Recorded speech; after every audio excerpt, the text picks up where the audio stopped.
Hmm. Excuse me. I'm not sure which of these to do. Let's try that one.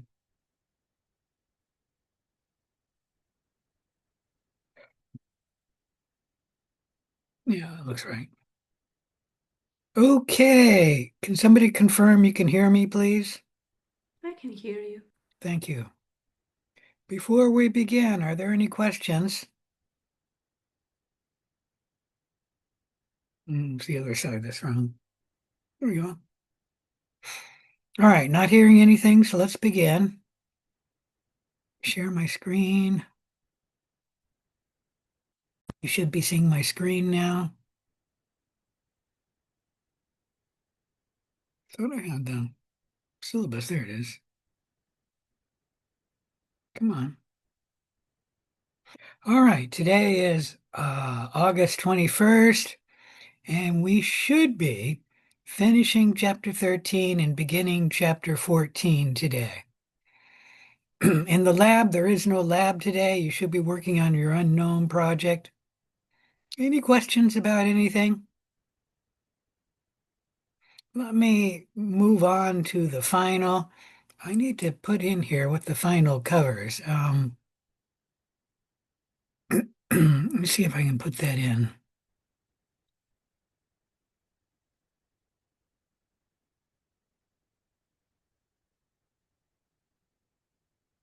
Yep.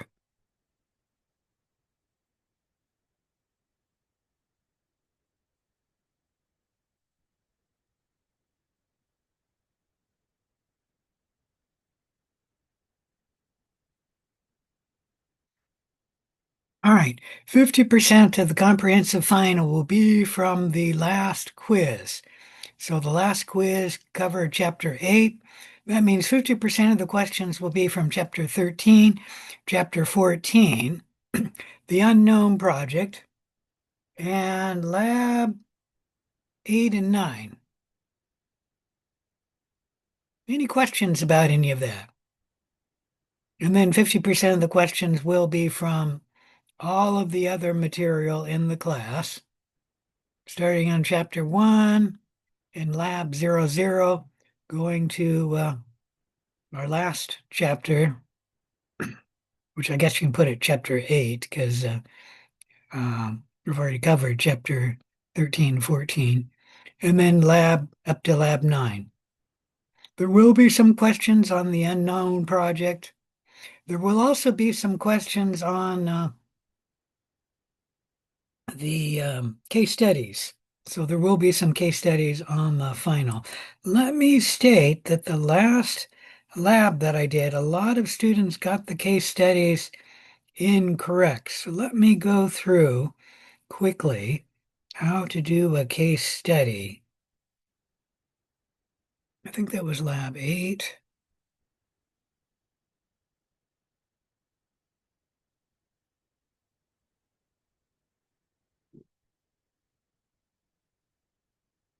Now I gotta get up the module, I think.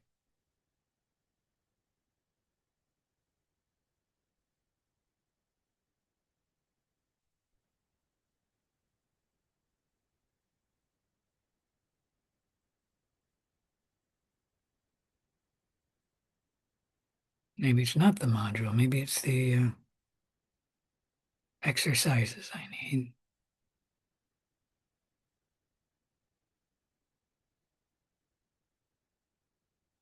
I thought the module was the one that I wanted, though. Let me look here.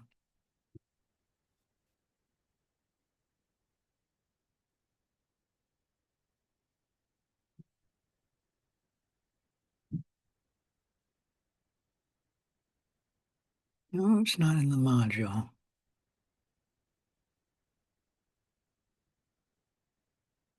It's in the worksheet.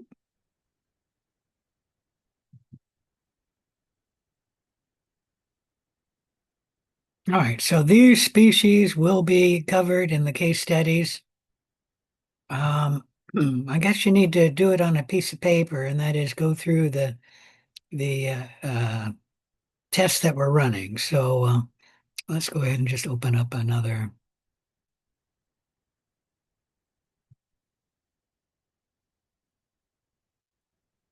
piece of paper. We'll put the test.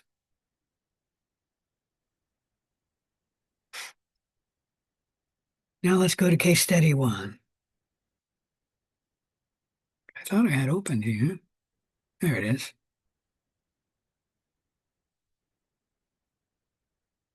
There we go. So you can read about it. 13-year-old teenager in a summer camp. He got a bite right there, becomes red and painful, and it's hard. And he runs a fever, and so they take him to the walk-in clinic and they do some tests. And you can look here. Let me blow this up. Trying to figure out how to do it. Yeah, that worked. So you have to blow it up. But those are the cells. These big ones are his own cells, but these here, so you can tell the gram stain there, as well as the shape and then the cellular growth arrangement. So can anyone state what they think they see there? Gram positive and cockeye. Yeah. And what cellular growth arrangement? Clusters? No. No. Take a look again. What's that one right there? That's the best one, but these two. What's that there? Bacilli? So No, those are cockeye. Oh, Somebody got sorry. that correct. they're pairs. So it'd be Yeah, they're the diplococci is the term.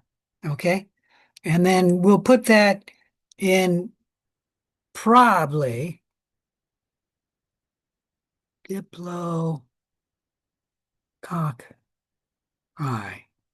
And we'll put that as a question mark because obviously the cellular growth arrangement, it is very difficult to tell. Usually you'll see more than one growth arrangement.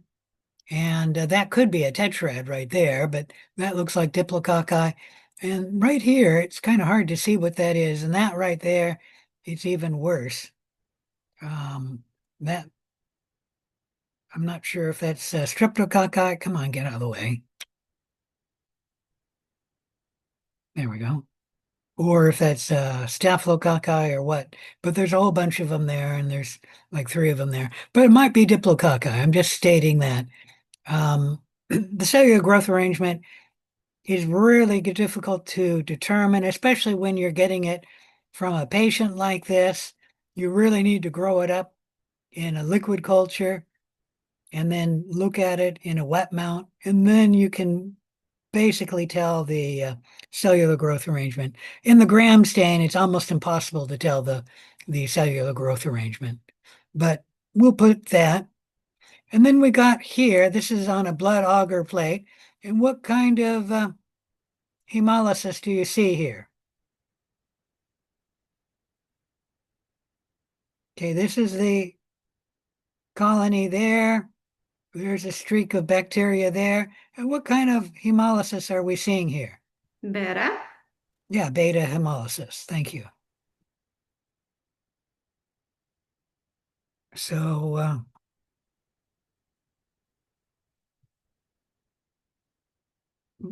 BAP being blood agar plate, which most things will grow on blood agar plate with beta hemolysis.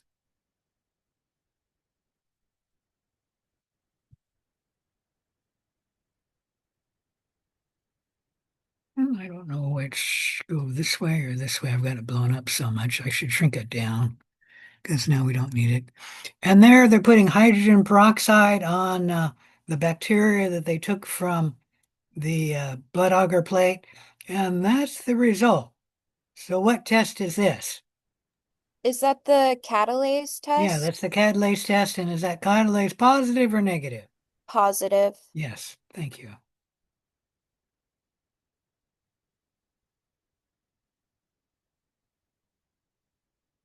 I'm just going to abbreviate that way. Catalase positive.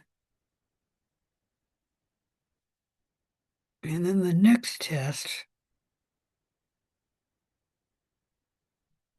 they're taking rabbit plasma and mixing it with the cells. And then there's the results. So what test is this? That's the coagulase test. Mm-hmm. And is it coagulase positive or negative? Positive? Mm-hmm.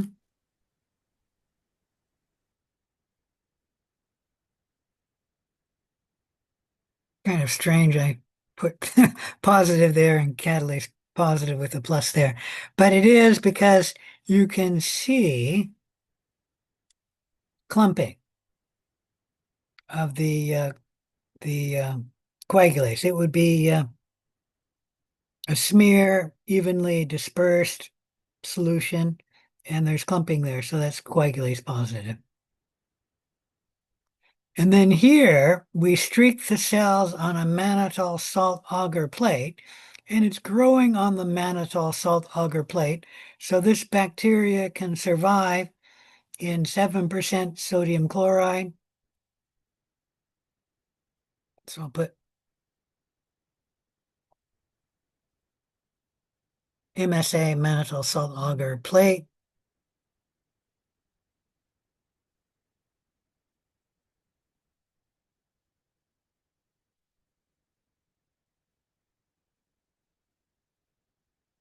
So that's one thing of interest. And then there's something else of interest from this MSA plate. Let's see if I can get it here. And that is, this is the normal color of the mannitol salt agar plate. And what color is this? Yellow. Yellow. And what does that mean?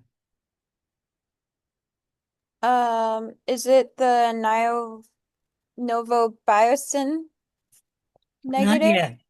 Okay. We're looking at the fermentation of mannitol here. And it's turning yellow, and it's That yellow means because it, it's acidic. So that means it does ferment mannitol. yes.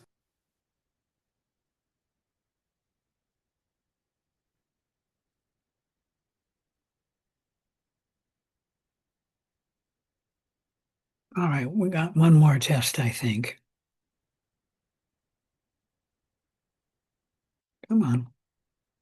Nope, we don't have any more. I thought we did.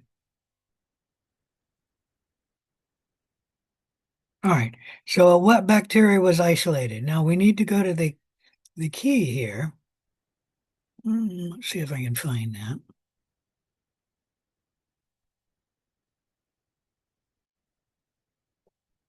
So it's gram positive, it's cocci, it's catalase positive. So we've already narrowed it down to the family Staphylococcus in this key. And then it's coagulase positive, and actually you don't even have to go any further because that identifies it as Staphylococcus aureus. If you do not know, Staphylococcus aureus does grow on your skin, so it can easily tolerate 7% sodium chloride, and it does ferment the sugar mannitol, which, if you're curious, we could look at the. You don't need to do that additional information for this lab, but we could go to our unknown project and then take a look at the.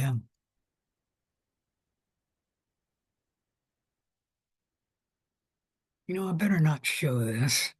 No, I don't have the numbers here. Okay, good.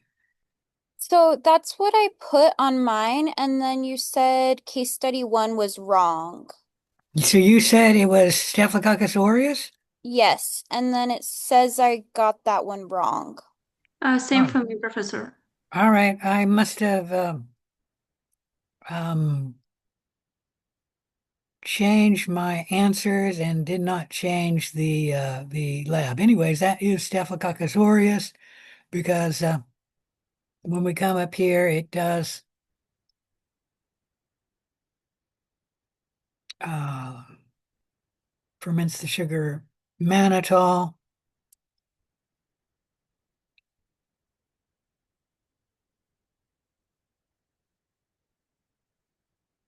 And it doesn't show up here MSA plate, but You just trust me, it tolerates 7% sodium chloride. All right, let me take a look here at that lab. I'll bet I didn't put in the new folder there.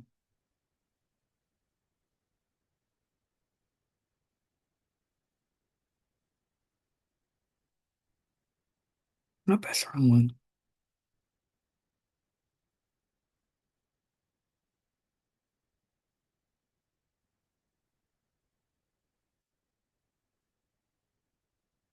Is this what it was reading from?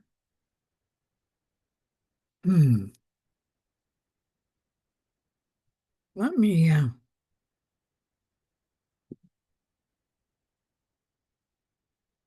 close that down and take a look at what it is on your website.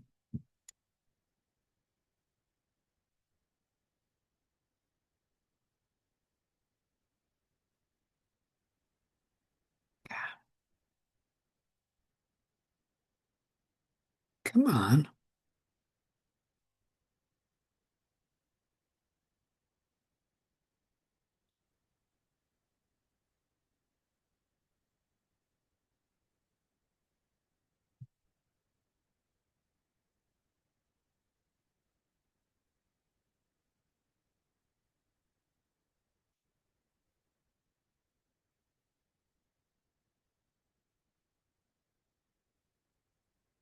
Just want to make sure everything's correct here. So let me take a look there. That looks similar. That looks similar. Ah, see, I changed the result here. The coagulase test should not be positive. It should be negative. So let's change that there. That was my mistake. I don't have the 2 in the right place here. So let's change that. Come up here. So that's catalase negative.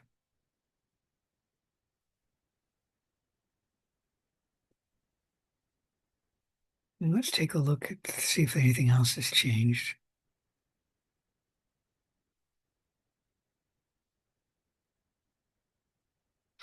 And the boy's bacteria is growing on the left side of this dish. So it's actually mannitol negative because this is not fermenting mannitol.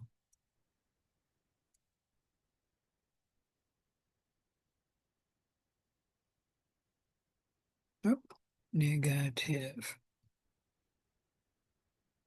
Can tolerate 7% mannitol. It's just it does not.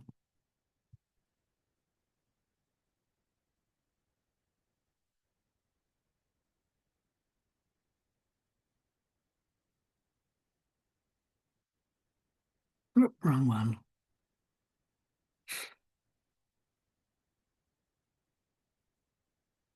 All right. And then I did the novabiocin test, and it's novabiocin negative.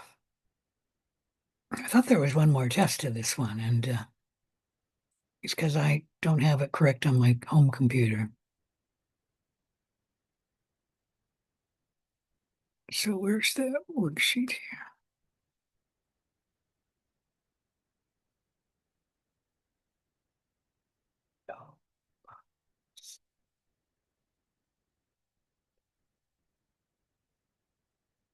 All right, so there's the new updated information.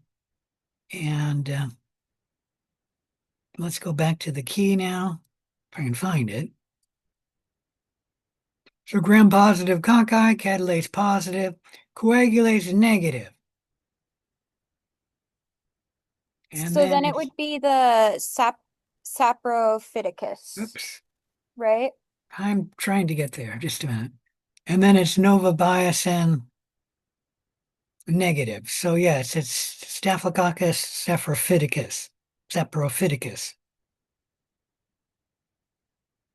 All right. Any questions about that? Sorry, I was giving you the wrong information. I need to I'm going to make a note here.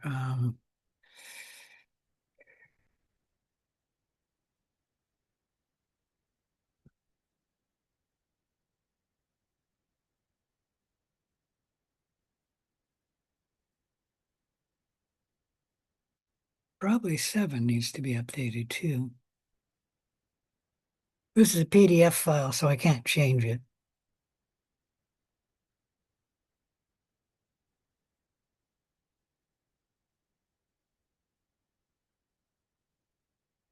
But I've got it someplace because I put it online, but I'm not sure where it is, so I'll have to look for it. Anyways, any questions about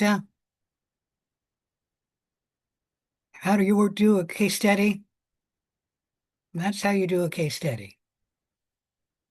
All right, let's shut this down and come back to the lecture. So we were on chapter 13, and I have that we had talked about a latent infection versus a persistent infection. Oops, sorry, persistent infection versus an acute infection. Any questions about any of that? Any question about the case studies? All right, let's move on. A prion. Let's talk about prion diseases. A prion is a proteinaceous infectious particle where the protein is infectious and causes disease. Initially, I was highly uncertain of this, but I've gotten used to it. There is a problem with prions, and that is we don't quite understand why you need to take the protein to like 1,000 degrees before you destroy it. Most proteins, well, they die as soon as you get them anywhere near boiling. Um, and a prion seems to be a highly resistant protein, and you really have to churn it into char before you destroy the prion. They are inherited, meaning prions can be inherited, and they are transmissible by ingestion, transplant, and surgical instruments. So when somebody does a surgery, if they're working on a patient who's prion infected, they have to be very careful cleaning the surgery knife because most surgical instruments, you can't heat them to 1,000 degrees. That would destroy the surgical instrument. So how do they treat prions? Well, it's not firmly established the best way to treat prion disease. But with surgical instruments, they have found that if they treat the surgical instruments with proteinases, the proteins digest the prions, and then the surgical instrument is free of prions. And so that's one way the hospitals treat it, because you can't take most surgical instruments and treat them to 1,000 degrees Fahrenheit. Any questions about any of that? All right, prions cause spongiform encephalopathies. These are vacuoles in the brain. Let me skip ahead, show you the vacuoles in the brain. This is a normal, let me blow that up, a normal human brain. Don't ask me who donated this, probably some dead patient. And these are all prion infected brains, where the vacuoles in the brain make it look like a sponge, and that's why it's called spongiform encephalopathy. Any questions about any of that? You can find spongiform encephalopathies, meaning vacuoles in the brain, in humans and animals. Animals, the most common case of spongiform encephalopathy is bovine spongiform encephalopathy, which is more commonly called mad cow disease. But it's also the cause of sheep scabies. This is a disease that European sheep farmers have been dealing with for centuries. And then cervid chronic wasting disease, and you can find it in it's either the elk or the deer population in Colorado, and I forget what they call it in there. But it is actually present around the world in different locations. Like I said, the sheep scabies is a disease that sheep farmers in Europe have been dealing with for centuries. In humans, we don't tend to call it anything like that. We call it Creutzfeldt-Jakob disease after two doctors who discovered it running in families, or Gershman, Strassler, Schinker syndrome, which are three doctors. I'm probably butchering the names because I'm not German. Or fatal familial insomnia, or Kuru. Any questions about any of that? I'll talk most about Kuru because I actually understand it better than the others. Creutzfeldt-Jakob disease, as well as Gershman-Strassler-Schindler syndrome, are two diseases that tend to run in families, and people notice that it was inherited. And usually the disease doesn't show up until either past middle age or in the elderly, and that's because the families have to reproduce to continue the disease. Any question about any of that? But these two diseases tend to run in families. I'm not sure about fatal familial insomnia at all, but Kuru, I understand. The disease which... Raven, Mila, look! Mila, come here! Okay, somebody needs to silence your microphone. Let me see if I Mila! can find it. So are these hereditary, the ones in humans? Hey, there's somebody sleeping. Come, look. A minute here. Like me. I'm right. Nope. He gets one of them. Yeah, I muted her. Aletha, that was you. You need to mute your thing, but I muted you. But No, I was trying to ask a question. I was. there was a lot of background noise. Oh, that wasn't me. I think that All was right. Shawnee. Okay. They must have muted themselves then because I didn't Oh. see it. All right, let me share my screen again. I And was just wondering if the human spongiform encephalopathies, are they hereditary? The majority of these them? two are. Okay, Kuru is not hereditary. People ingest Kuru. All right. You could ingest these, but it'd be very strange because these run in human brains, and so you have to eat brains, which people don't normally do. So the Kuru was not inherited. And let's go on and talk a little bit about Kuru. Kuru is a prion disease that was common in the Fore tribe in Papua New Guinea. There's Papua New Guinea. There's the location of the Fore tribe in red. And it was a disease where the patients eventually became unable to walk. They lost their ability to swallow or chew, drastic weight loss, and it led to death. How was it transmitted? The Fore had a curious funeral ritual which involved people cooking their dead and then eating their dead relatives. And eating the brains or the nervous tissue spread Kuru. Fortunately, the mothers discovered that they and their children were getting Kuru after eating their dead relatives. And this happened years after they ate their dead relatives. But they themselves stopped eating their dead relatives and then did not allow their children to eat their dead relatives. However, the men were still eating their dead relatives. And the missionaries came to Papua New Guinea. So this was like in the late 1800s, the early 1900s. And then they saw the men eating their dead relatives in part of the funeral ritual. And the missionaries were aghast at this and they stamped it out. They said, "You cannot eat people. This is against, I don't know, the divine law," or something like that. And they actually stomped it out. And the missionaries actually stopped Kuru among the Fore tribe in Papua New Guinea. And you can speak all you wish to about the intolerance of the missionaries, but in this case, in my opinion, they actually did the Fore tribe a good thing, and that is they stamped Whatever out it was. Kuru. when I was reading up for my paper, when the missionaries came in the 1950s, it's like the research that I was reading said the women were still eating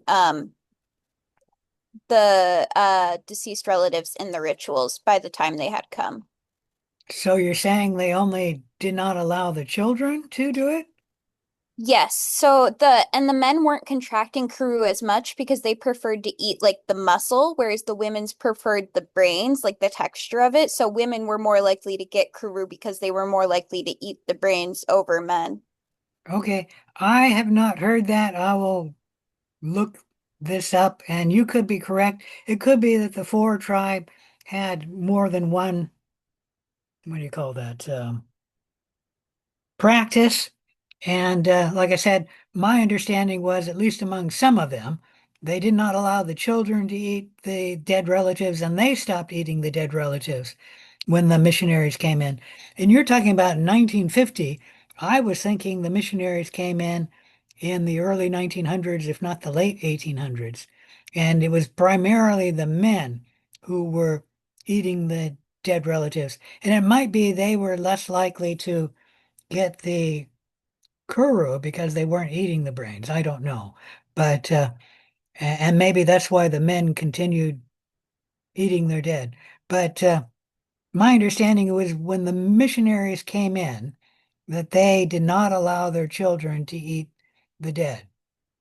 Now, obviously, this would have been one of the earliest probably times when the missionaries came in, because the missionaries came in pretty soon after the whites came in, and they took a photograph, and obviously this child has kuru. But how is it transmitted? Just from eating the dead, particularly the nervous tissue.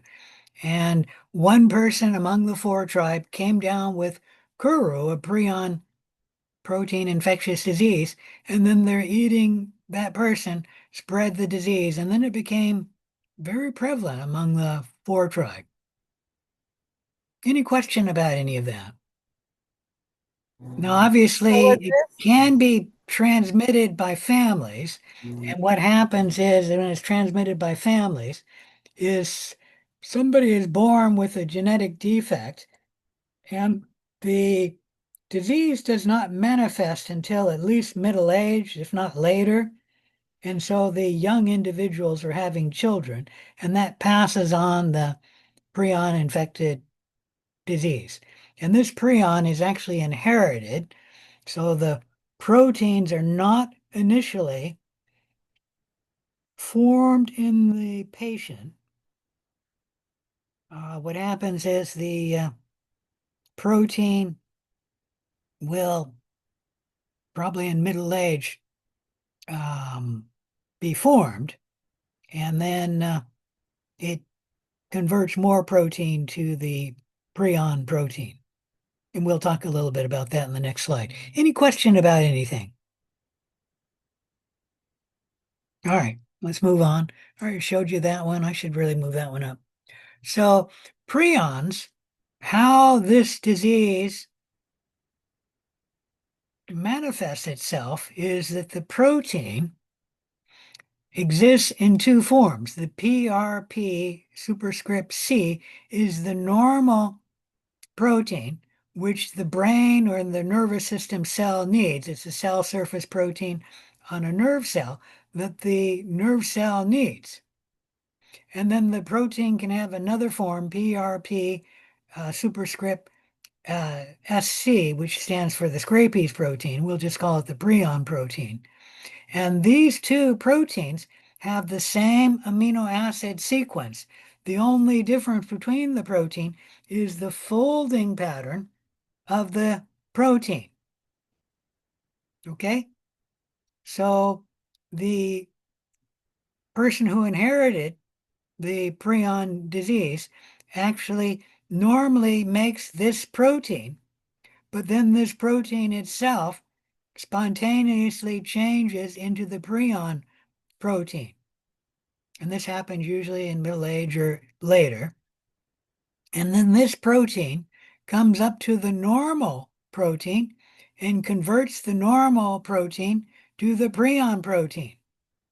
The brain cell says, oops, I need more of the normal protein, so it makes more. The trouble is, there's now 2 copies of the prion protein in the cell. And if one of these copies comes up to the normal protein, it'll convert it to the prion form of the protein. And then more and more of the prion protein gets made in the brain. It accumulates, and then it begins to form plaques. It'll eventually lead to cell death, forming the vacuoles in the brain. Any question about that? And eventually causing the prion disease. So that's how the prion disease happens. We have a normal protein, and in the inherited cases, this normal protein is likely to spontaneously change into the prion form of the disease. Fortunately, in most of us, this normal protein has an amino acid sequence that does not spontaneously change into the prion form of the protein. So most of us will never get prion disease. But in the families who inherit it, they have a normal protein which spontaneously changes into the prion protein. And then that prion protein converts the normal protein to the prion protein. And then the nerve cell says, oops, I need more of the normal protein, so it makes more of it. And that just makes more and more of the prion protein accumulate into the nerve cell until the cell eventually dies. For an inherited prion disease, would both parents have to be carriers, or is it dominant and so just one parent having it would guarantee that? I do not know that question. So it tends to run in families. So my guess is it would not be that you need 2 copies of the gene, that you only need 1 copy of the gene, because if only one parent had it, then the offspring would only have 1 copy. And like I said, it tends to run in families. So I'm going to guess that it tends to be dominant, but I don't know for sure on that question. I was just curious. Thank you. Yeah. All right. And like I said, it tends to run in families, so it's probably you only need 1 copy. All right. And then, of course, if you're the 4 tribe and you get the prion protein by eating it, and that prion protein isn't totally digested by the stomach, gets in the bloodstream, then goes to a nervous cell, and then causes that nerve cell to form more and more of the prion protein. All right, enough about prions. Let's talk about plant viruses and viroids. Plant viruses resemble animal viruses in many ways. They cause many diseases economic important crops, such as beans, corn, sugarcane, and potatoes. Because of the tough cell wall of plants, the virus tends to enter through wounds or via a parasite like a nematode, a fungus, or an insect, damaging the plant and then allowing the virus to get in. Infected plants can spread the virus in their pollen or their seeds. Any question about plant viruses? That's all I'm going to talk about, plant viruses, because plant viruses do not infect animal cells. They do not cause human disease. And this class is mainly looking at human disease. Let's talk a little bit about viroids. Viroids are a naked RNA molecule that causes disease. So you can think of a viroid as a virus having no protein coat, or an RNA virus having no protein coat. And the naked RNA gets on the plant, infects the cell, and then causes plant disease. Any question about that? Fortunately, viroids are only plant pathogens, meaning there are no known viroids in animal cells? There it is right there. Here is a potato plant that is infected with a viroid, a potato spindle tuber viroid. And as you can see, the potatoes are a little smaller. That's a normal potato. And they're skinnier. Any questions about viroids? So remember, viroids only infect plant cells that we know of. There are no viroids that infect animal cells, and obviously viroids do not cause human disease. Only plant disease. Any question about viroids or plant viruses? If not, that's it for chapter 13. Any question about chapter 13? Let's move on to, I guess I should save it, move on to chapter 14.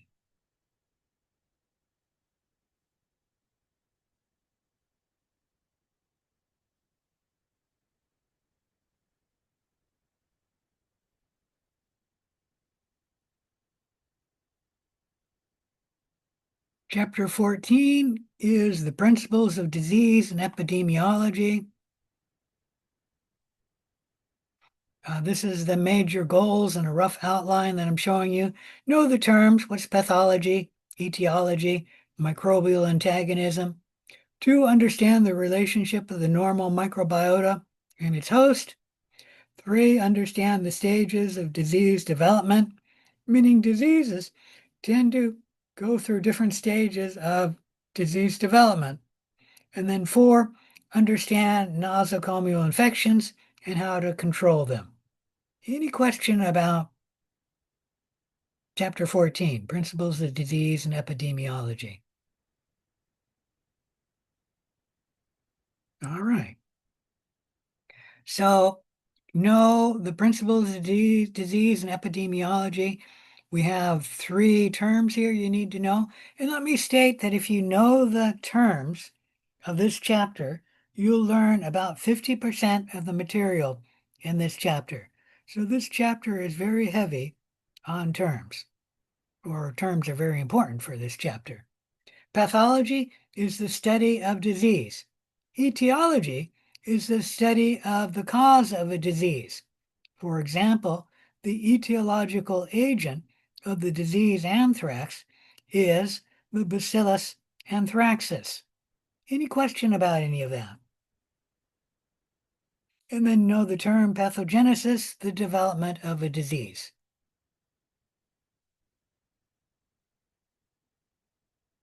A few more terms. Infection is the colonization of the body by pathogens, or the presence of a microbe where the microbe is not normally found or should not be found.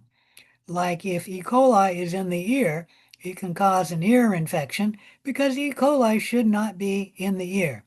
If E. coli is in the lungs, growing in the lungs, it can cause pneumonia because E. coli should not be in the lungs.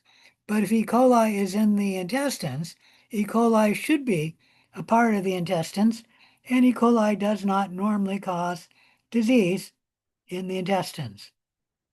Any question about that?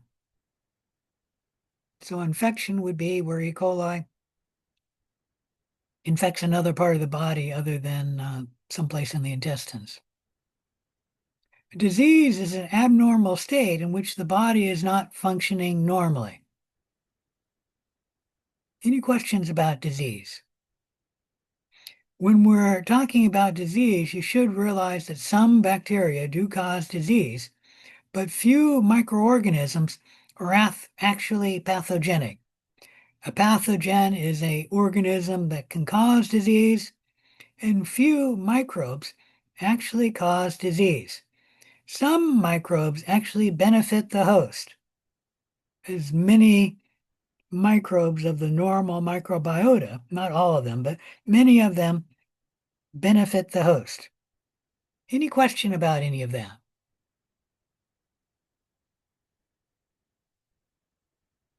All right, the normal microbiota is a large community of microbes found in association with all animals and plants.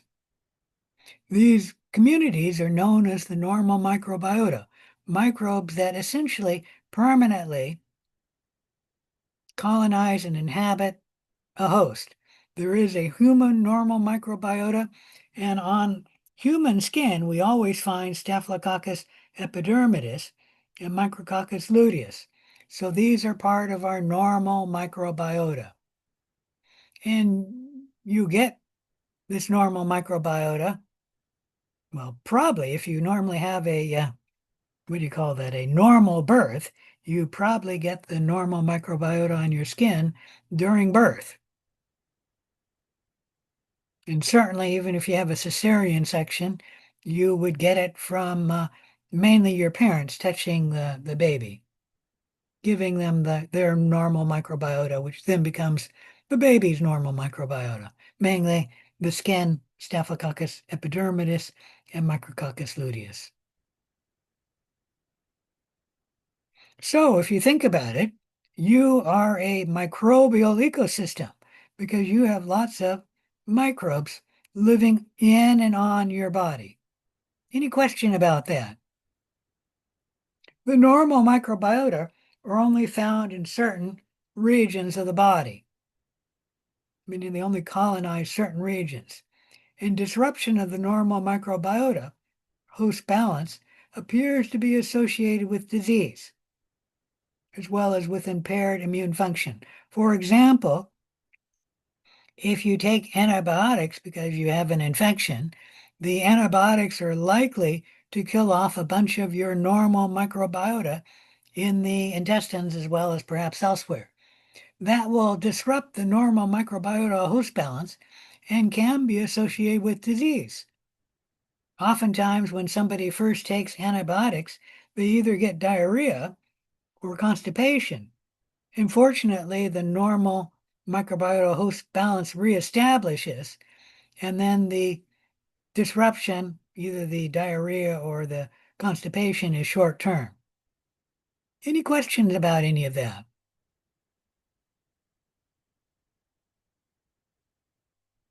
All right, I mentioned the normal microbiota is found on and in the human body, but not everywhere.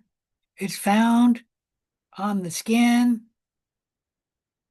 the mucosa of the face, meaning the mouth, the nose, the throat, the eyes, the conjunctiva. It is found down the gastrointestinal tract, so the large intestine, the small intestines, the stomach, all have normal microbiota. It is found in the upper respiratory system. There is not normally normal microbiota in the lungs. And we have some defenses to prevent the bacteria that we breathe in from getting into the lungs. So normally, microbes are not found internally in the body, such as the blood, the cerebrospinal fluid, the muscle, the nervous tissue, and the bone.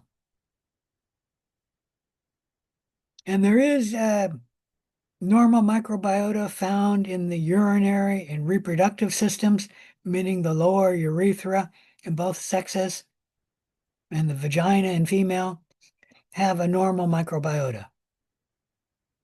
And obviously the gastrointestinal tract is normal microbiota.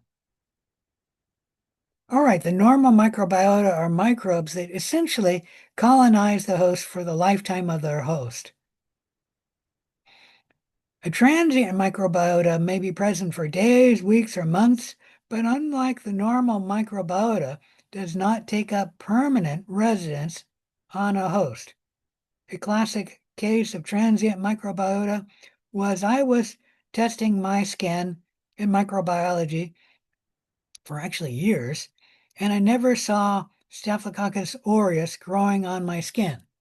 And if you're curious, about 20% of Americans have Staphylococcus aureus as part of their normal microbiota on their skin.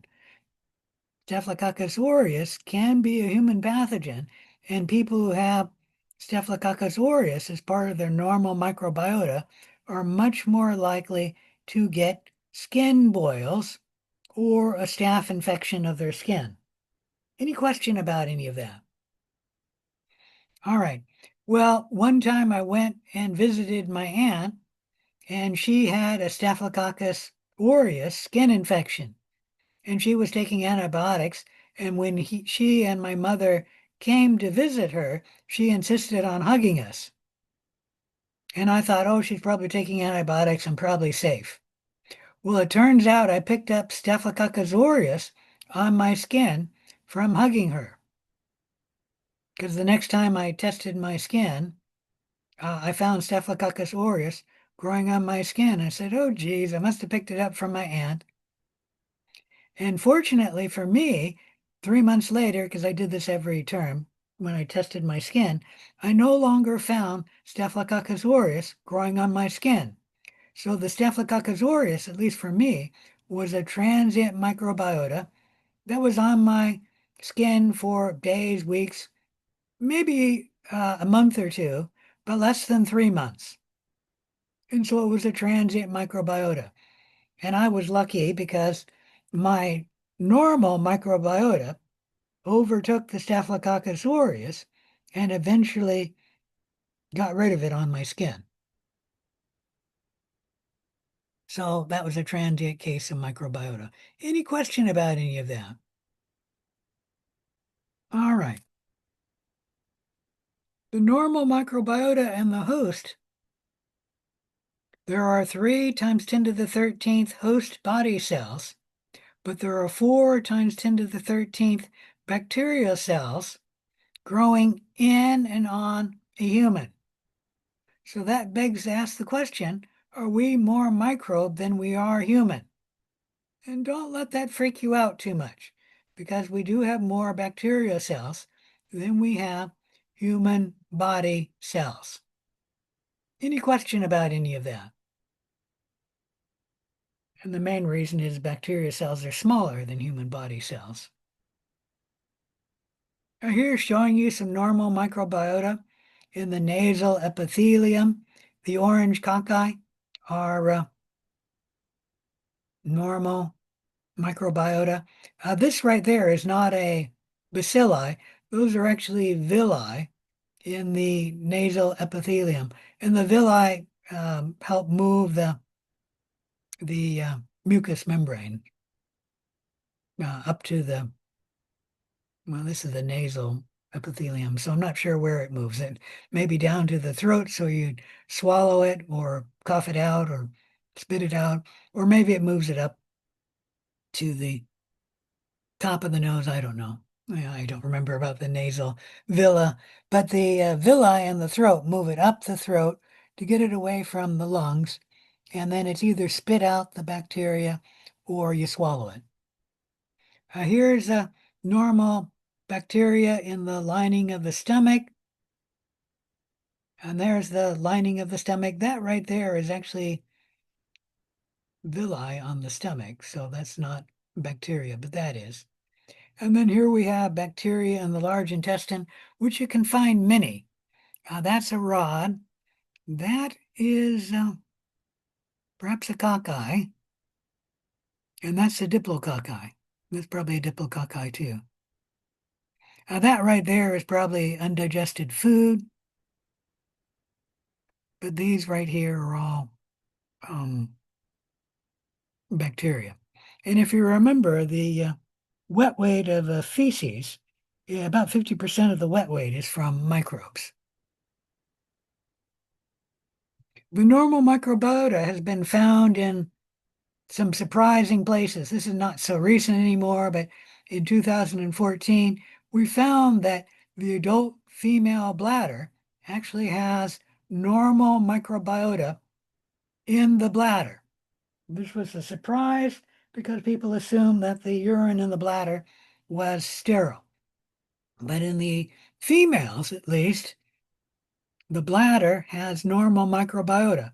So the bacteria went up the urethra and then colonized the female bladder.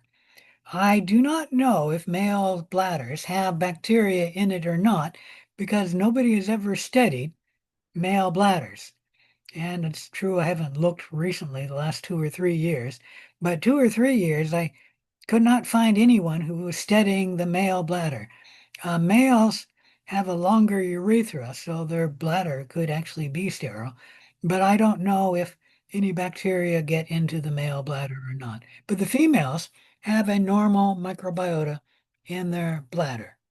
Any question about any of that?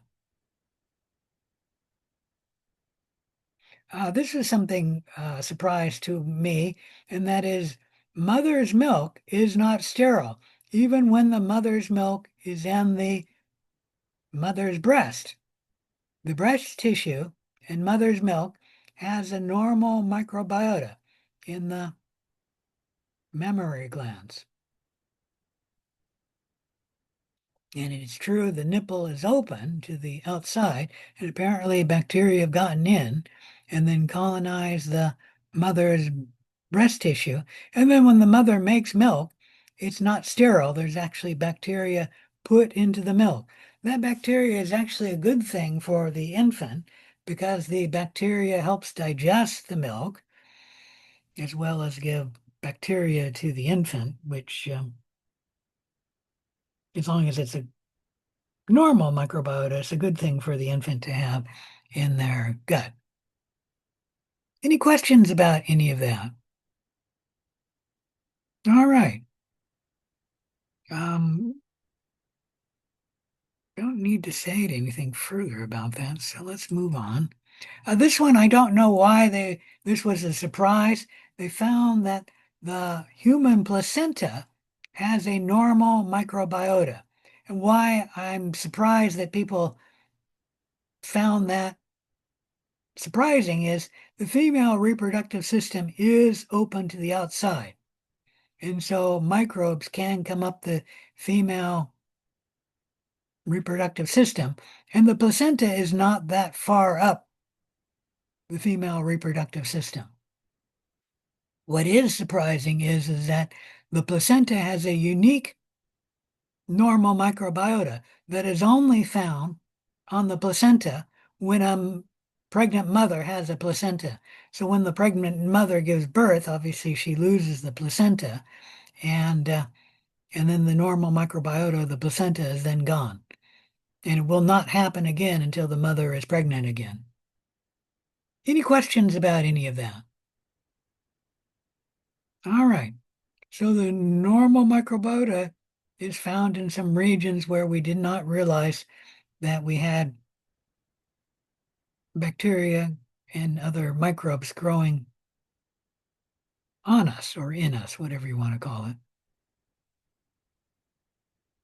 There is a relationship between the normal microbiota and the host, and that relationship is usually beneficial. The normal microbiota can help the host. For example, the normal microbiota can engage in microbial antagonism with a human pathogen. Microbial antagonism is where two species are competing with each other. An example could be where the normal microbiota prevents the growth of pathogens, such as occupying the niche the pathogen might occupy. For example, in the air, Staphylococcus aureus, can you guys see this? I don't know if you can or not, could fall down from the air and land on my skin. Well, I've already got normal microbiota on my skin, and if the pathogen falls on a Staphylococcus epidermidis, Staphylococcus aureus is not likely to get established because the niche it wants to occupy is already occupied. They can compete for resources. If Staphylococcus aureus were to fall on my skin and I had other microbes near where that Staphylococcus aureus fell, the other microbes could use up all the resources for Staphylococcus aureus, and then the Staphylococcus aureus may not be able to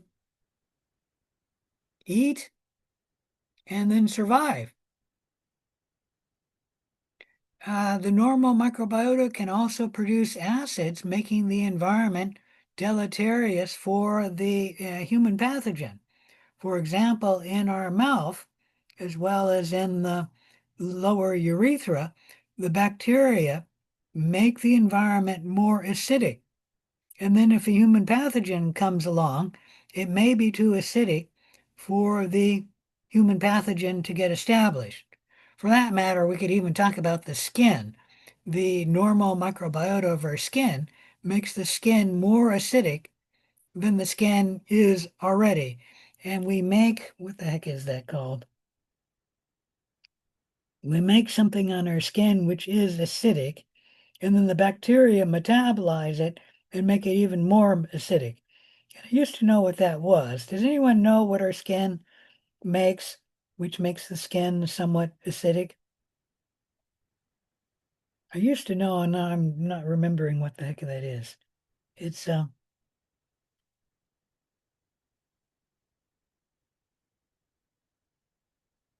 something the skin makes, and I think it's an oil, and it's slightly acidic, and the bacteria can digest it and make it more acidic, and making it too acidic for many human pathogens to get established on the skin. And then there are some bacteria that can produce bacteriocins. These are proteins that prevent the growth of other bacteria. For example, E. coli can make a bacteriocin. And this E. coli bacteriocin can prevent the growth of Salmonella and Shigella. And so if you have E. coli in your gut, and then you get a Salmonella that happens to land next to that E. coli, making the bacteriocin, that Salmonella is not going to get established because the bacteriocin acts as an antibiotic to prevent the growth of the Salmonella. And that's what you can think of as a bacteriocin, a very specific antibiotic that prevents the growth of certain cells, but it's very specific. Like if you were to take the bacteria antibiotic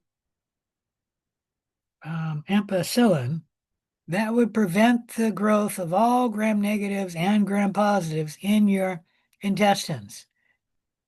So obviously you wouldn't want to take ampicillin because it's going to knock off almost all of the bacteria in your intestines as well as bacteria elsewhere in the body. But if you were to take penicillin G, it would only knock off the gram-positive cells in your intestines, as well as maybe on your skin and wherever else in the body. But if you were to take the bacteriocin from E. coli, it would only stop the growth of Salmonella and Shigella in your intestines. All the other gram-negative bacteria in your intestines would be fine. Like, what's the name of that? Enterococcus faecalis. That would be fine. It would not be harmed by the bacteriocin made by E. coli. So you can think of bacteriocins as an antibiotic. And I often wondered why we weren't using bacteriocins like an antibiotic. And I read it's now been about 5 years ago that they are experimenting with bacteriocins to prevent the growth of certain bacteria. So they are using experimentally as an antibiotic. And it would be a very good antibiotic because if someone had a salmonella infection, you would want to give the bacteriocin that prevents salmonella and not prevent other gram negatives in your intestines from growing, like Enterococcus faecalis. Any question about microbial antagonism and how the normal microbiota can actually benefit the host? Another example of the normal microbiota benefiting the host is you can eat probiotics, live microbes consumed, to give a beneficial effect. Like women who eat yogurt with live microbes in it are much less likely to get a yeast infection. And that's because the microbes in the yogurt colonize the women's body and then prevent the yeast from growing and then causing a yeast infection. Any question about any of that? And I guess that's true of men too. They'd be much less likely to get a yeast infection if they consume yogurt with live microbes in it. All right, let's talk a little bit more about the relationship between the normal microbiota and the host. The normal microbiota and the host live together in symbiosis, where two different organisms or populations live together. So that's all symbiosis is, where two different organisms are living together. And obviously, the normal microbiota is living with the host. So they live in symbiosis. But their relationship is a specific type of symbiosis. It's either mutualism or mutualistic symbiosis or commensalistic symbiosis, where the normal microbiota is either mutualism, benefiting the both, where like E. coli living in our gut, that benefits the host because it helps us digest our food. And then it benefits the E. coli because it's given a home to live in, our gut, and then we also feed the E. coli. So that's mutualism, where E. coli is living in our gut. The normal microbiota can also form a commensalistic symbiotic relationship where one organism benefits and the other is unaffected. Now, many of the normal microbiota give us a minor benefit, like the Staphylococcus epidermidis on our skin can compete with Staphylococcus aureus. And so that would actually benefit us. So that would be a form of mutualism. But it's a very small one. So you could say most of the time Staphylococcus epidermidis on our skin is actually commensalistic. I'm not going to argue that, but I do have an example of a commensalistic symbiotic relationship. Each of us has a nematode, one of them, in each of our eyes. This nematode forms a commensalistic relationship with us. The nematode benefits because it's given a home, and it actually is not given food by the human. The nematode must be eating bacteria or other microbes that fall into the eye, because the nematode does not eat the human cells, meaning any of the eye cells. It is commensalistic. It's not doing any harm to us.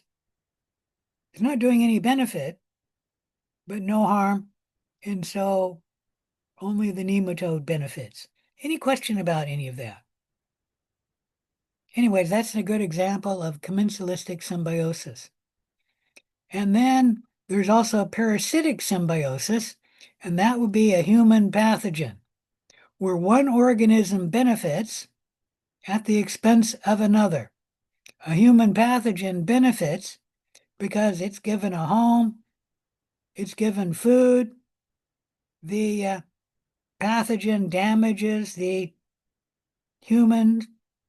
It may kill the cells and then eat the nutrients that come out of the cell, like Streptococcus pyogenes, lysing red blood cells,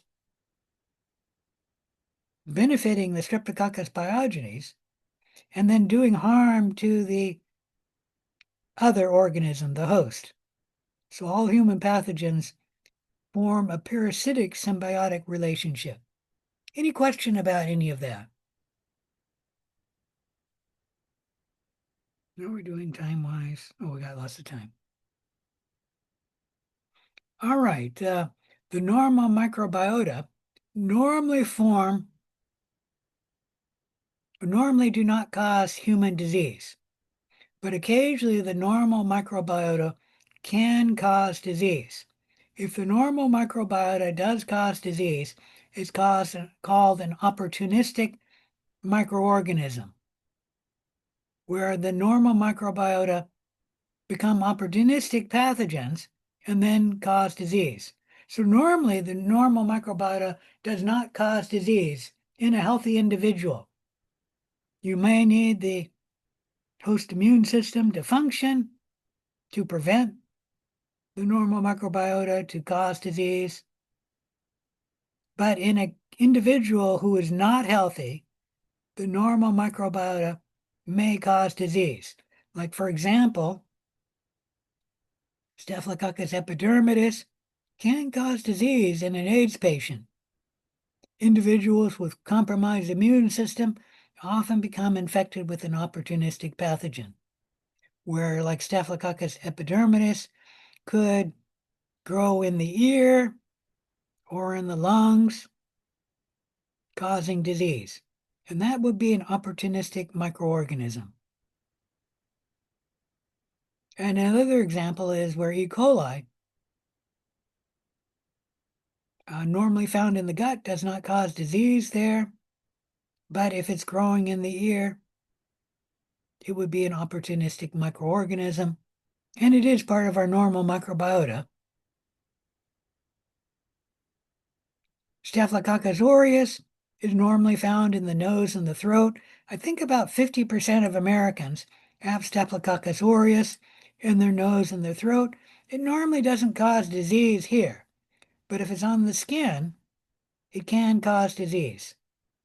And about 20% of Americans have Staphylococcus aureus as a poor part of their normal microbiota on the skin. Any question about any of that? All right. Let's talk a little bit more about the etiology of infectious diseases. Robert Koch was the first to show that a microbe caused a specific disease. He showed that Bacillus anthracis causes the disease anthrax. And let me state that he was very lucky in that he was able to show that. Let me blow that up. His staining technique was very poor, but Bacillus anthracis is a very large bacteria, and then it does form endospores in it, giving the bacteria structure. And because of that, he was able to show that Bacillus anthracis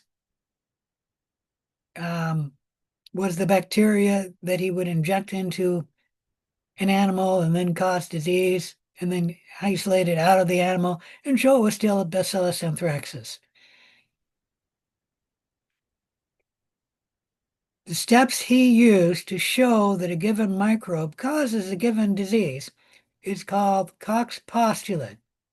And we use Koch's postulate to show that a given organism causes a given infectious disease. So if you have a sick individual, you can isolate microbes from that individual. You need to purify that up, meaning that you have a pure culture of the organism causing disease. And what you do is you just grow it up as individual cells, streak it out twice, and then grow it up as a pure culture. And then you can take that pure culture and infect it into a healthy organism. If that organism turns sick, then that's more likely that that organism caused the disease. In Koch's postulate, Koch said you need to go one step further, and you need to isolate the organism you injected into the sick organism so that you can show that this organism is actually growing in this host. Any question about any of that? And the reason why the bunny is showed on its side is because the bunny is now sick. Oh, the poor bunny. So this is the third time we've talked about Koch's postulates. Any subject that we've talked about 3 times in the class, you can guarantee there will be a final question on that topic. And Koch's postulate is one of those topics. Another would be endospores, and the cell wall would be a third. Any question about Koch's postulate? You need to go through and show that this sick individual is caused by this microbe, which you need then inject into a healthy individual, turn sick, and then you show that the microbe can be harvested in the sick bunny that you injected into the microbe into. So all of these steps are needed to show that a given organism causes a given disease. You should know there are some exceptions to Koch's postulate, such as a microbe with a unique culture requirement that could not be grown in tissue culture. For about 100 years, people could not grow, let's see, palindrome, the bacteria that causes,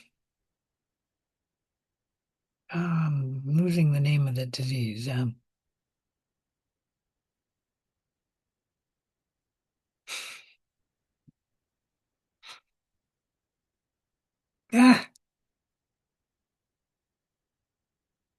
Syphilis, there we go.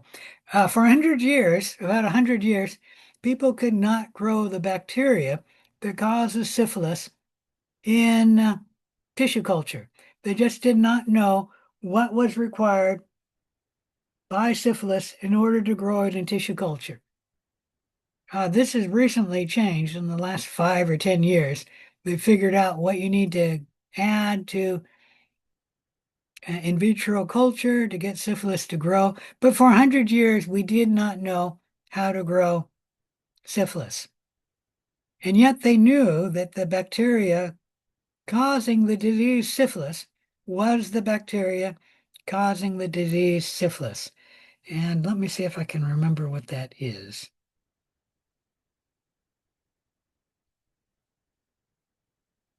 I don't remember the name of the bacteria causing it. Sorry.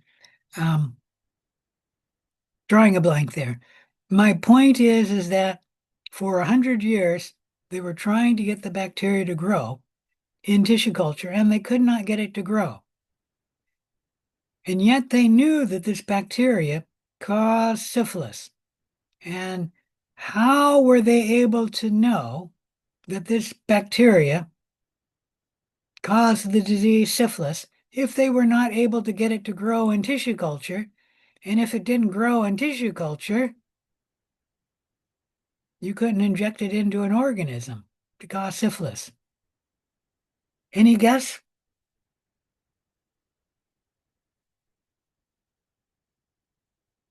Nobody has a guess? Oops, wrong one. Another case of an exception where we don't use Koch's postulate to show that a given organism causes disease is, what if you have a disease which is really horrific and you would not want to inject it into a patient to show that this organism causes the disease? So there's moral and ethical conditions for human-only disease. For example, no one has ever injected the virus for HIV into a human and then later studied them to find that that human came down with the disease AIDS because of moral and ethical conditions. So we've never done that. So we've never used Koch's postulate to show that HIV causes AIDS. So how do we know that HIV causes AIDS? Anyone have a guess? Clinical cases.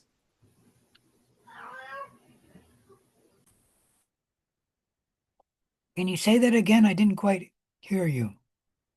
Practical clinical case.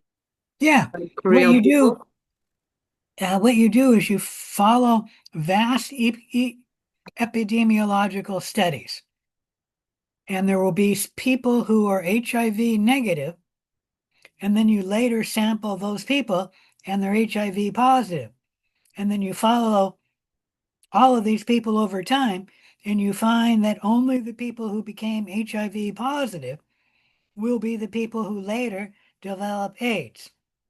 So vast epidemiological studies can be an exception to Koch's postulate, where you can show something like HIV causes the disease AIDS.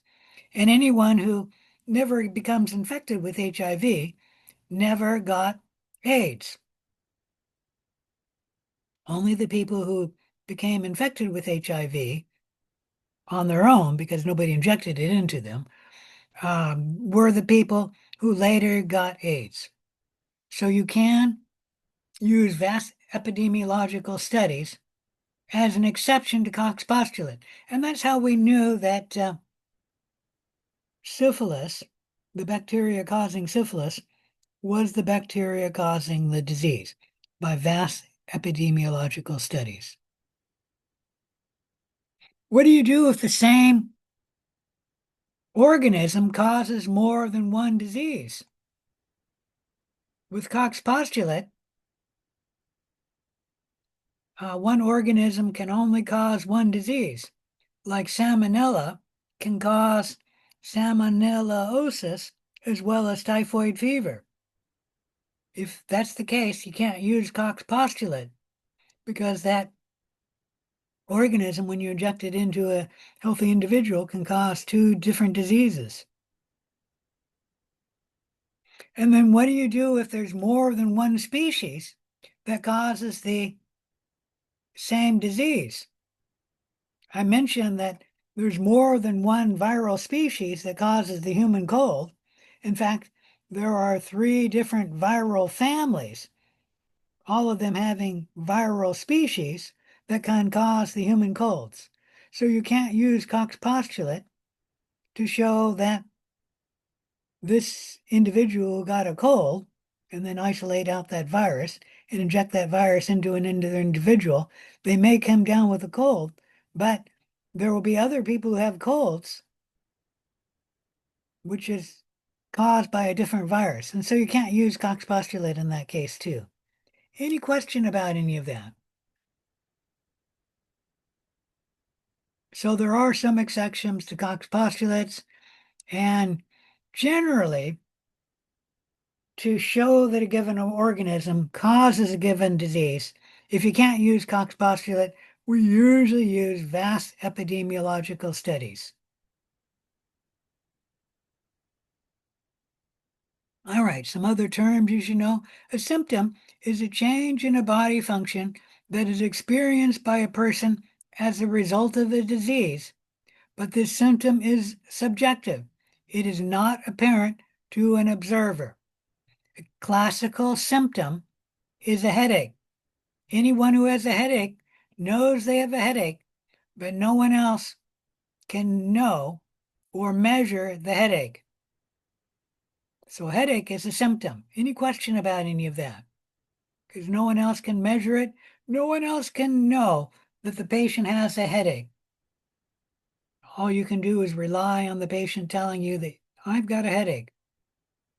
A sign, on the other hand, is a change in the body function that can be measured or observed as a result of a disease. For example, if someone has a temperature, this is objective. Anyone can measure the patient's temperature. Any question about the difference between a symptom and a sign? Now, let me warn you, this is the textbook definition of a symptom and a sign, and we'll tend to use these definitions, but realize when you go out into the clinic, a doctor may use these terms interchangeably. But a symptom is specifically one that only the patient can know they have, because it's not anything that you can measure. And then a sign is something that anyone can measure, like the temperature of a patient. A syndrome is a group of signs or symptoms that are characterize a disease. For example, the signs and symptoms characteristic of AIDS is called the AIDS syndrome. A communicable disease is any disease that is spread from one host to another. For example, measles, TB, and chickenpox are all communicable diseases. A contagious disease is a disease that is easily spread from one patient to another. Can anyone give me an example of a contagious disease? Influenza. Influenza is a contagious disease. Another example of a contagious disease. COVID. COVID-19 is a contagious disease. Can you name a communicable disease which is not contagious?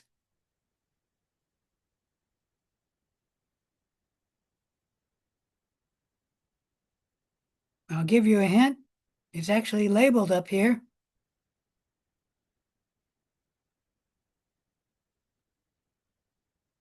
Okay, is it tetanus? No, tetanus is not a communicable disease. Is it measles? Measles is obviously a communicable disease because I got it right here. Is measles contagious? Yeah. Yeah, it's one of the most contagious diseases we know of. Is it TB? TB is communicable. Is it contagious? Yes.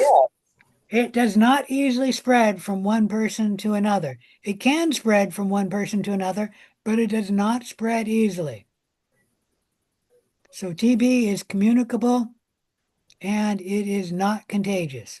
Chickenpox is a communicable and a contagious disease, meaning chickenpox can easily spread from one person to another. TB does not. You usually need long-term exposure to someone who has TB, and they have to be shedding TB before you'll come down with TB. Another case of a communicable disease, which is even better, which is not contagious, is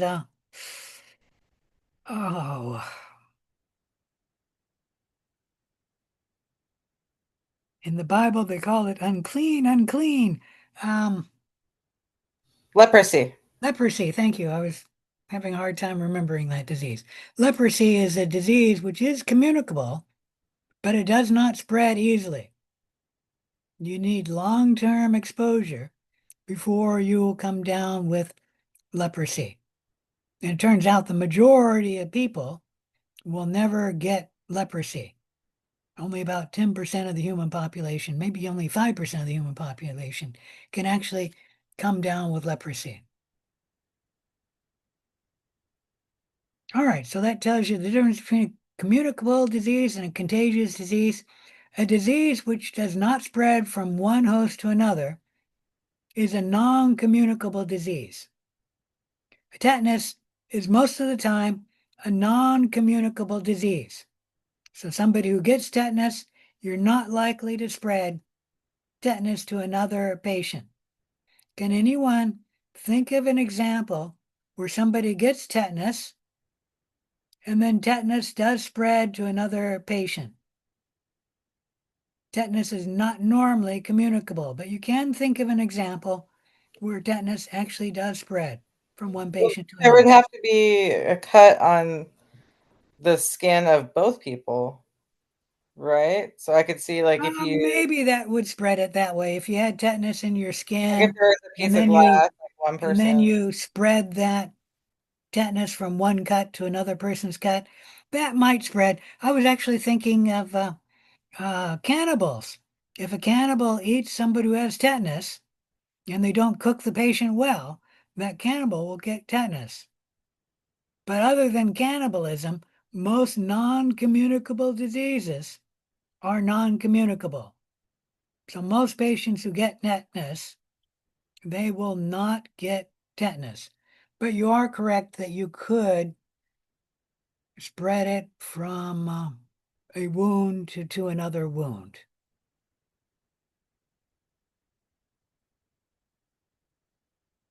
All right, let's see how we're doing time-wise. Got a little more time. Let's talk about the occurrence of a disease. To understand the full scope of a disease, we need details about its occurrence. We have different terms to talk about the occurrence of a disease. The incidence is the fraction of a population that contracts a disease during a specific time. And the incidence is the new cases only.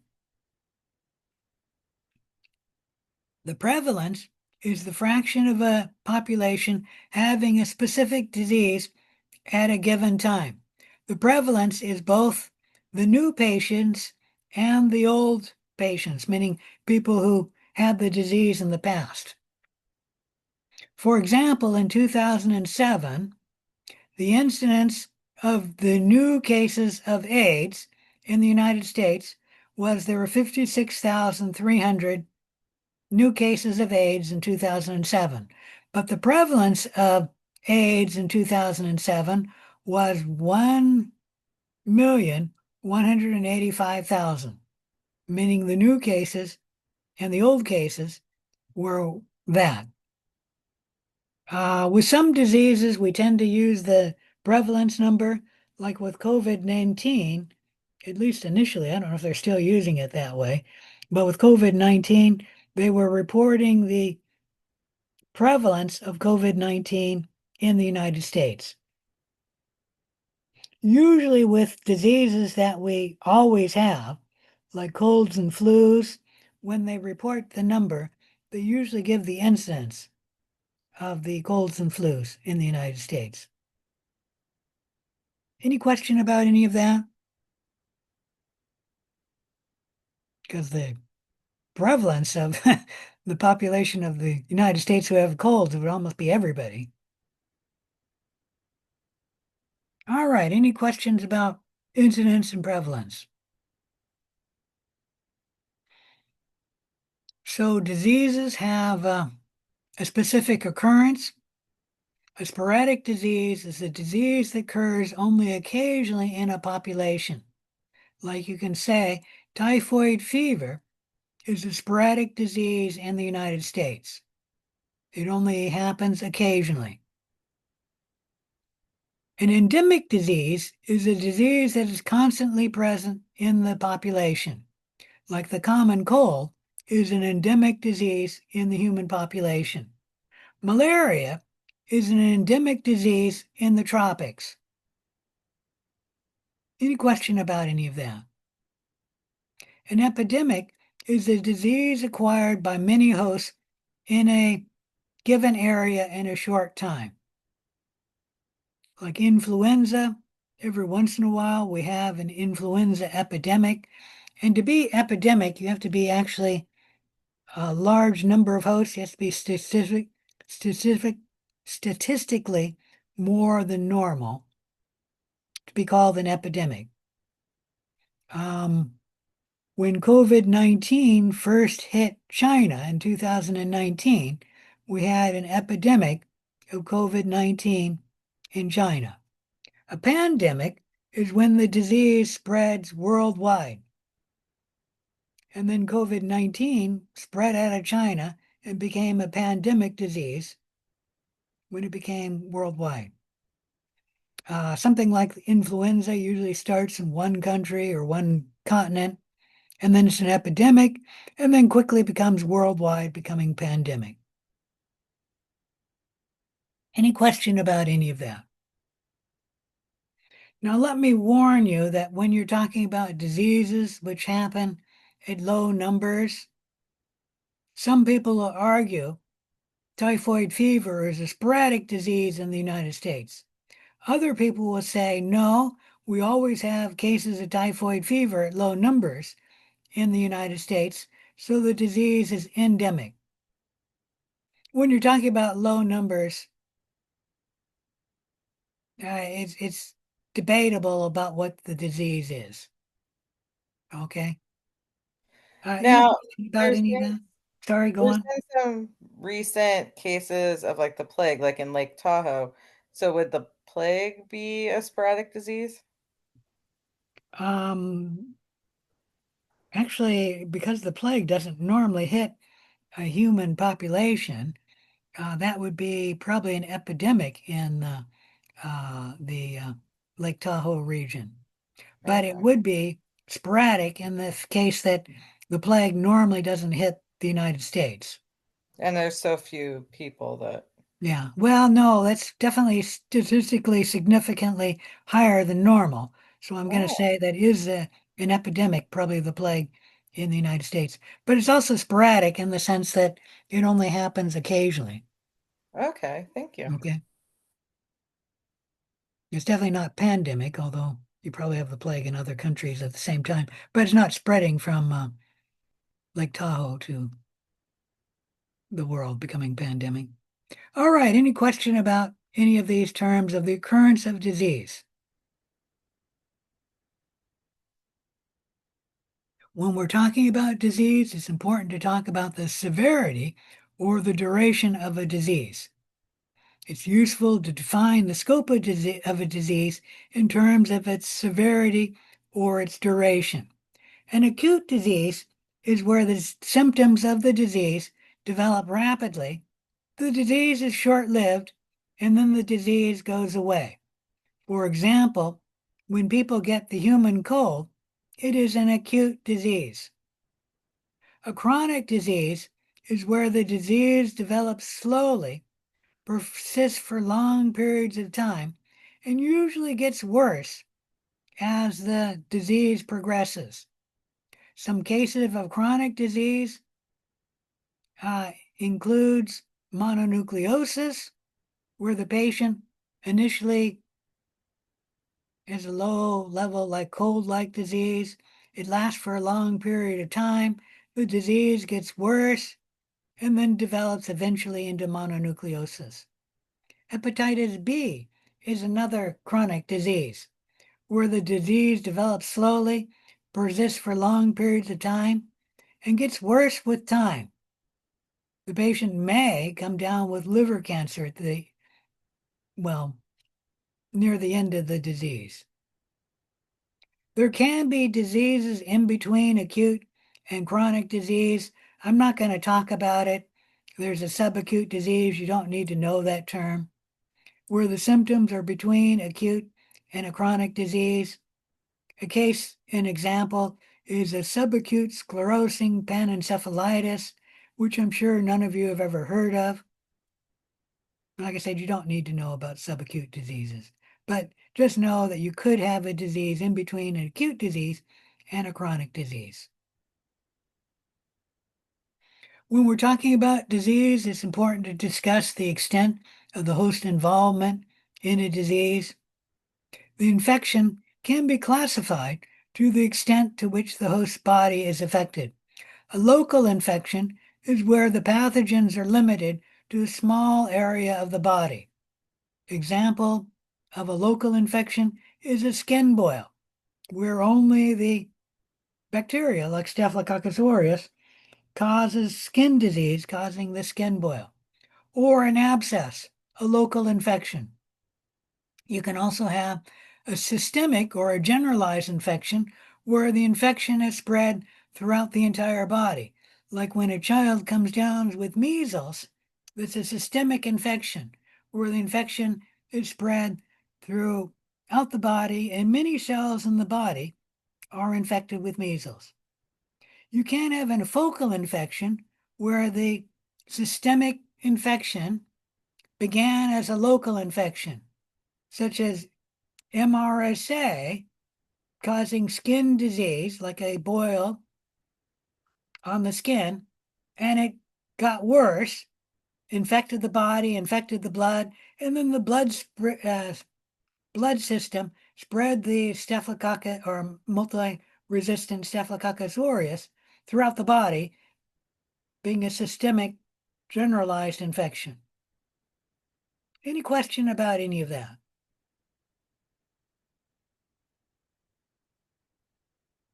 So bacteremia is the presence of bacteria in the blood.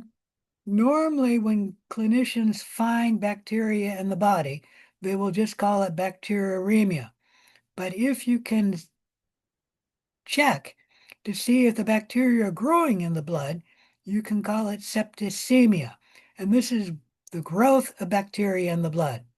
You need a specific test to show that the bacteria are actually growing in the blood, and then you can call it septicemia. But if you have bacteria in the blood, it's called bacteremia. Toxemia is the presence of toxins in the blood. Viremia the presence of viruses in the blood. Like when the child becomes infected with the measles, they'll have viremia, viruses in the blood. Any question about any of this?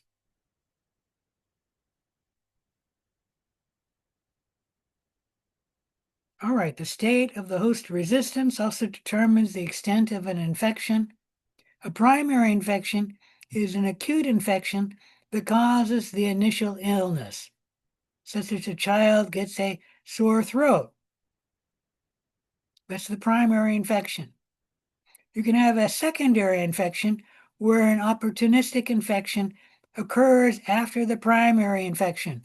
The primary infection predisposes the body to a secondary infection, which is opportunistic, and the body is now weakened, and the secondary infection can get started. A child gets a sore throat, and it can spread to an ear infection. What would be another example?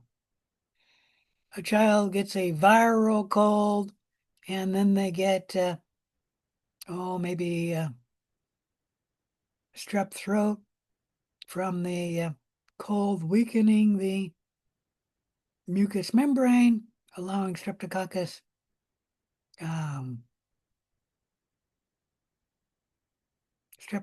to grow in the throat and then cause strep throat. I can say that actually I've had secondary infection because I had strep throat something like 5 to 7 times. After the first time I had it, the doctor said, "Now be careful because once you've had strep throat, it can come back on you." And I didn't get it I think the first time I got it, I was in middle school. The next time I was in high school. And I think the second time I was also in high school. And what happened was I came down with a cold, and then later I got strep throat, and it became long lasting. And I said, well, I had strep throat. Maybe I should go in and have my throat tested to see if I have a strep infection. And like I said, about 5 times after the first time I got strep throat, I got strep throat again, usually after I got a cold, which weakened my system, probably the mucous membrane as well as my immune system. And then the strep throat started a secondary infection. Any question about that? There's also a subclinical disease. This is where the patient has no noticeable signs or symptoms, or an inapparent infection. We've called this before an asymptomatic infection, where the patient has the disease-carrying organism, but they have no signs or symptoms of disease. Some people can carry poliovirus, but they never get the signs or symptoms of polio because they have a subclinical disease or an asymptomatic disease. I've mentioned this before, about 50% of you, because you're all young, and all young adults, teenagers, and children, when they get COVID-19 infection, it will be subclinical or asymptomatic. The patient has no signs or symptoms of disease. The patient doesn't even know that they're carrying the disease.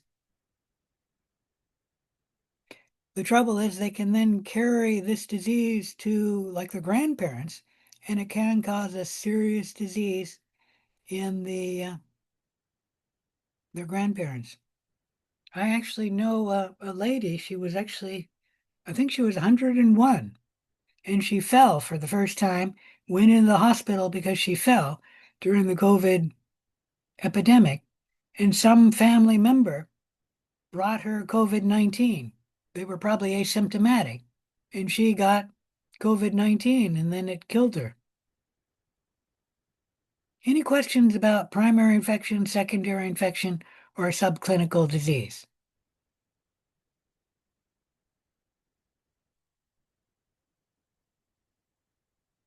All right, I think I'll stop here, and then we'll start here next time. Any questions on anything? I will be in the lab for only 10 minutes to answer questions, actually 15 minutes. So from 7 to 7:15, I'll be in the lab to answer questions. But after that, I will log out.